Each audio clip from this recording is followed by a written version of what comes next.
I believe this exam can be cleared if you have three things. First thing, determination and motivation to do it. Second thing, hard work combined with a lot of smart work. And third thing is correct, perfect guidance. So you just need three things. कोई भी इंसान ये exam clear कर सकता है अगर तीन चीज़ें हैं तो। पहली चीज़, बहुत सारी डेडिकेशन कि मुझे ये एग्ज़ाम करना ही है। दूसरी चीज़, बहुत सारा hard work combined with smart work, आप स्मार्टली काम करो, ठीक है। और तीसरी चीज़ है अगर आपको करेक्ट गाइडेंस मिले तो। आपने देखा होगा पहली बार में मोस्टली कौन से लोग सक्सीड कर पाते हैं। You must have seen people who succeed in the first attempts are those जिनकी फैमिली में पहले कभी आईएएस रहे हों, जिनको कभी किसी का अच्छा गाइडेंस मिला हो, उनकी फैमिली में कोई रहा हो या उनके फ्रेंड्स हों या उनके सीनियर्स हों।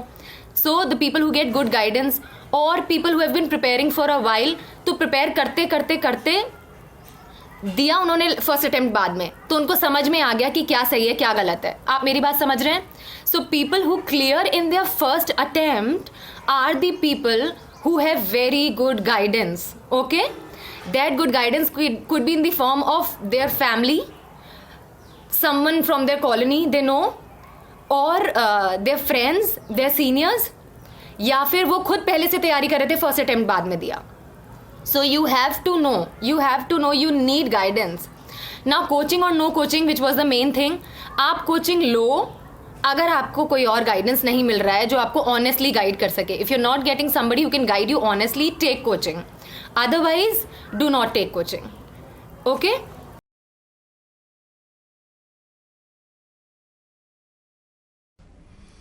मैं आपसे कुछ क्वेश्चंस पूछूंगा, सिर्फ दो चीजें आप ध्यान रखिए कि एक घर में एक आईएएस बनता है तो दूसरा भी आईएएस बनता है, फिर तीसरा भी आईएएस बनता है। अगर मैं किसी एक सिंपल से इंसान से पूछूंगा तो बोलेगा सारे जीनियस होंगे। ऐसा नहीं होता। If one person knows the process, he transfers it to another person and he transfers it to another person and they get select. ये ऐसे नहीं होता कि मुंह से बता देने से भी नहीं होगा। They have to check whether they are following the process or not. मैं आज जो प्रोसेस आपको बताने जा रहा हूं सिलेक्शन का, वो अगर आप फॉलो करते हैं शुरू से अंत तक, तो मैं आपको इस बात का वादा करता हूं कि फर्स्ट अटेम्प्ट में जो सिलेक्शन है उसकी संभावना 99%। तो देखते हैं कि वो कौन सा प्रोसेस है जिसे हम अपना खुद चुने, कि हम प्रोसेस अपनाएं खुद इस तैयारी के दौरान, और उस प्रोसेस को जान करके हम ये पता लगा सकते हैं कि आखिर कौन सा इंस्टीट्यूट है जो हमें उस प्रोसेस को फॉलो करवा सकता है। तो लेट्स सी।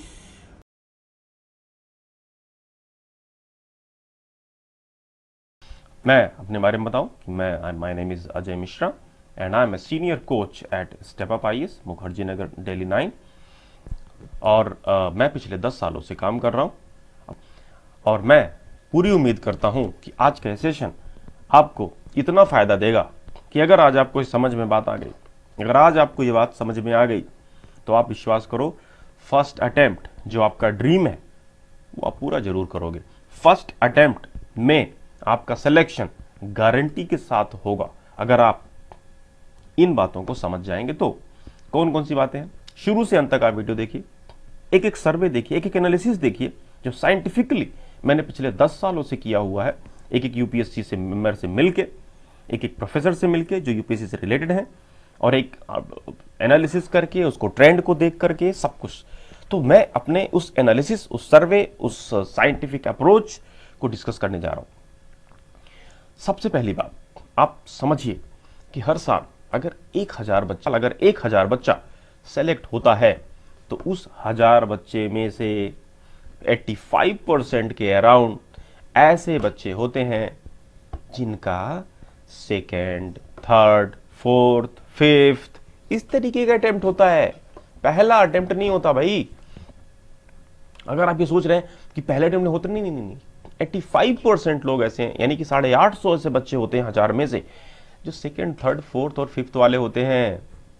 बड़ा होपलेस कर देगा यार, ये तो बड़ी निगेटिविटी पैदा किया इसने, मेरे को बड़ी टेंशन दी।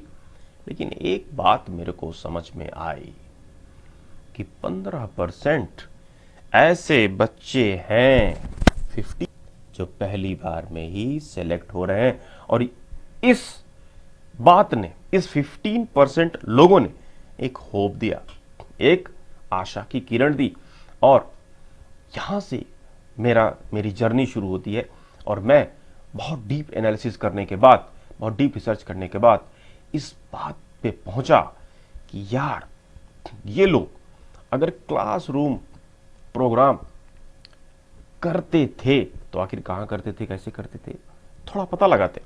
जब पता लगाना शुरू किया तो एक बात पता चली कि इनमें से जो 15% लोग हैं जिनका पहले अटेम्प्ट में सिलेक्शन हो रहा है, ऐसे लोगों में से कुछ लोग तो ऐसे थे जिन्होंने क्लासरूम प्रोग्राम लिया हुआ था, कोचिंग ज्वाइन की हुई थी, लेकिन कुछ लोग ऐसे भी थे जिन्होंने कोई कोचिंग ज्वाइन नहीं की थी। It was a great confusion in my mind, बहुत सारा कंफ्यूजन क्रिएट हो गया। लेकिन फिर मुझे फिर नजर आई एक बात, यार क्या कॉमन चीज है इनमें, जरा ढूंढते हैं। और लास्ट में मेरे को एक बात पता चली कि ये सारे लोग क्लासरूम प्रोग्राम ज्वाइन करें या ना करें, एक कॉमन बात ये थी, किसी न किसी एक्सपीरियंस्ड आदमी के सुपरविजन में थे। ये सारे लोग जितने भी थे, ये किसी न किसी एक्सपीरियंस्ड आदमी के सुपरविजन में थे। और वो आदमी कौन था? वो आदमी कौन था? वो आदमी था ऐसा बंदा जो यूपीएससी से कोई ना कोई नाता जरूर रखता। जो एक ऐसा बच्चा होता था, ये सुपरविजन जिसके अंडर में काम करता था, वो या तो इंटरव्यू फेस्ड था या सेलेक्टेड था। एक बात आप जान लीजिए, अगर कोई बंदा इंटरव्यू फेस्ड है 2-3 साल पहले, वो अपना रिव्यू करता है, आखिर मुझसे गलती कहाँ हुई, और अगर वो गलती वो दूर कर लेता है, अगर वो बात उसको समझ में आ जाती है, तो अगर उसका छोटा भाई तैयारी करने के लिए जाएगा तो क्या वो उसको गलती करने देगा? या सिलेक्टेड पर्सन जो एक बार सेलेक्ट हो चुका है, अगर उसका छोटा भाई तैयारी करने जाएगा तो क्या उसको गलती करने देगा? बिल्कुल नहीं। उसको अपने सुपरविजन में लेगा और उसको सिलेक्शन कराएगा। 99% लोग इन 15% यानी कि 150 लोगों में से ऐसे लोग होते हैं जिनके घर में कोई ना कोई आदमी यूपीएससी को अच्छी तरीके से जानता है और इन बच्चों को अपने सुपरविजन में लेता है, अपने अंडर में लेता है और उसका सिलेक्शन कराता है, उसे कोई मिस्टेक नहीं करने देता है। आप विश्वास कीजिए कि पूरे सिलेक्शन के दौरान क्लासरूम प्रोग्राम के साथ साथ आपको किसी एक्सपीरियंस्ड आदमी के अंडर में, उसके सुपरविजन में रहना ही पड़ेगा। आप लोग हमेशा जब YouTube पे किसी का वीडियो देखते हैं, उससे ये पूछते हैं आपने कौन सी पढ़ाई करी, आपने कौन सी किताब पढ़ी। ठीक है, जितने भी बंदे इंटरव्यू फेस कर रहे हैं, IITian जो पिछले 3 सालों से इंटरव्यू फेस कर रहा है, उसके बारे में जरा सोच के देखिए, क्या वो बेवकूफ़ है? क्या वो पढ़ नहीं रहा होगा? यस, बट अगर वो किसी पर्सनल गाइडेंस में नहीं है, सुपरविजन में नहीं है, तो नहीं होता है। टीना ढाबी का बैकग्राउंड देखिए कौन है। टीना ढाबी के पीछे उसकी माँ थी, उसकी रोल मॉडल उसकी माँ थी। उसने पिछले 4 सालों से अपनी बेटी को ट्रेन किया।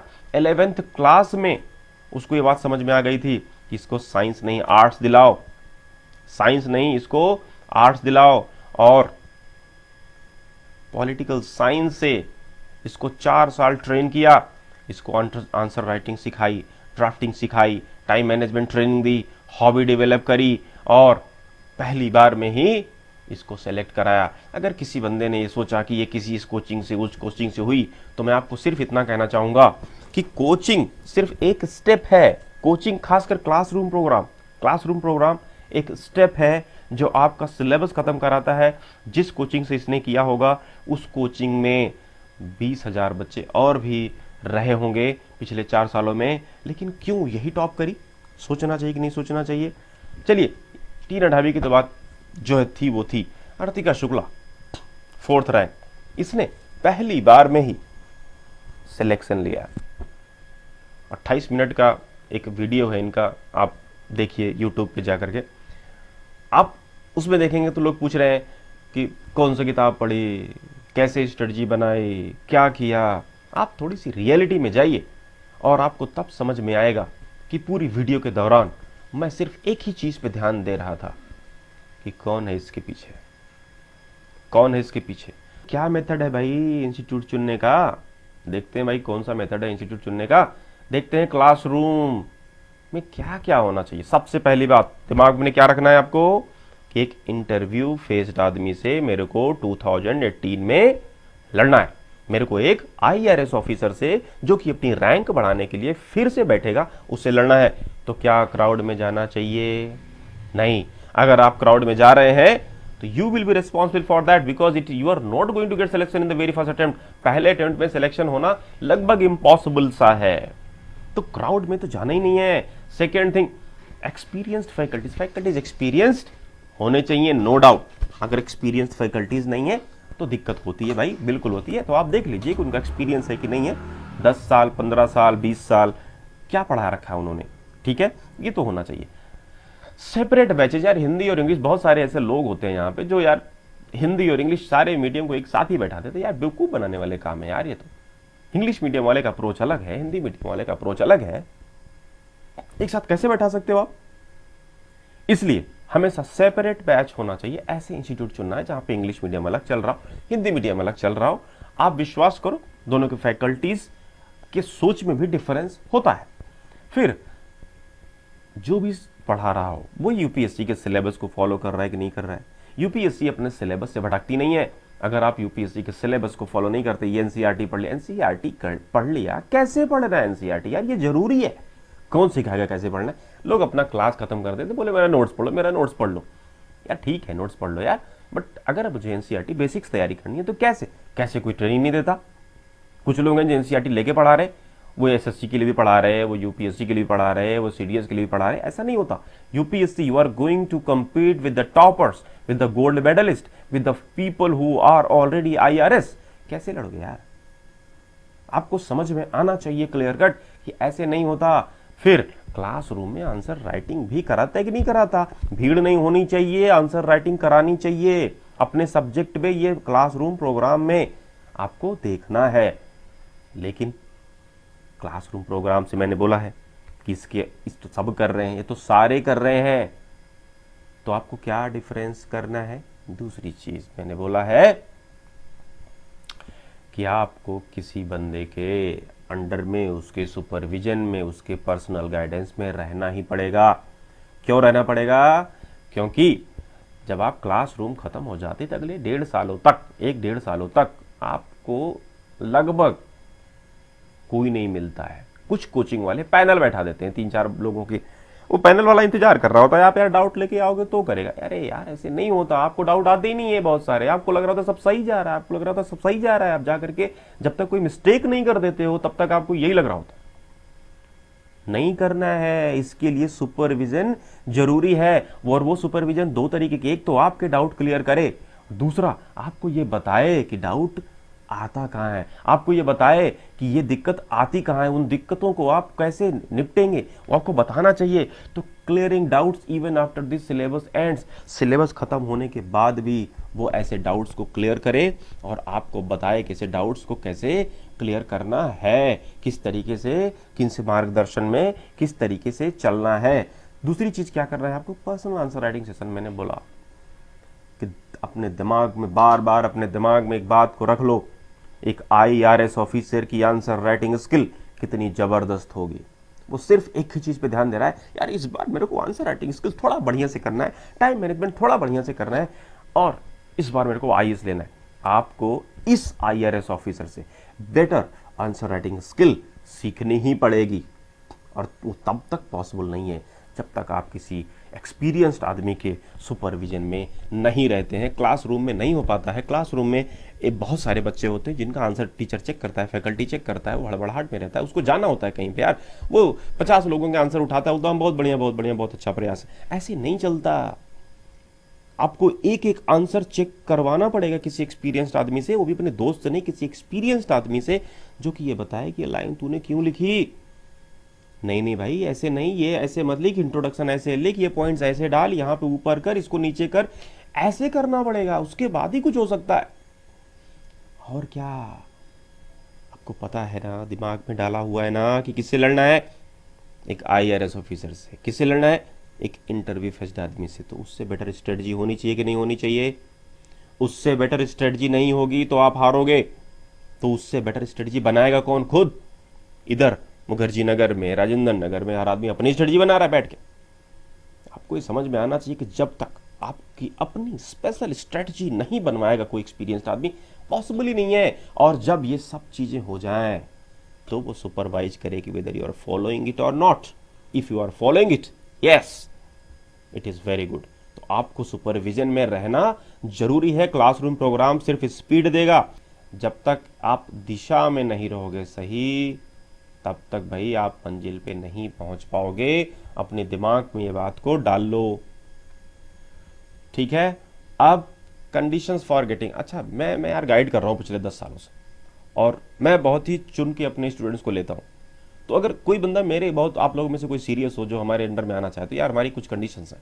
आप हमारे अंडर में तभी आ सकते हैं जब कम से कम 24 घंटे में से 8 घंटे आपको स्टडीज पे देना ही पड़ेगा मिनिमम, एग्जाम पीरियड में नहीं भाई, अभी अगले 1 साल तक 2018 तक आपको 8 घंटे की स्टडी डेली करनी पड़ेगी। हमारे यहाँ मिलती है आपको टाइम मैनेजमेंट डायरी। यार मैं कैसे सुपरविजन करूंगा? मैंने बोला है ना कि सबसे ज्यादा इंपॉर्टेंट है सुपरविजन।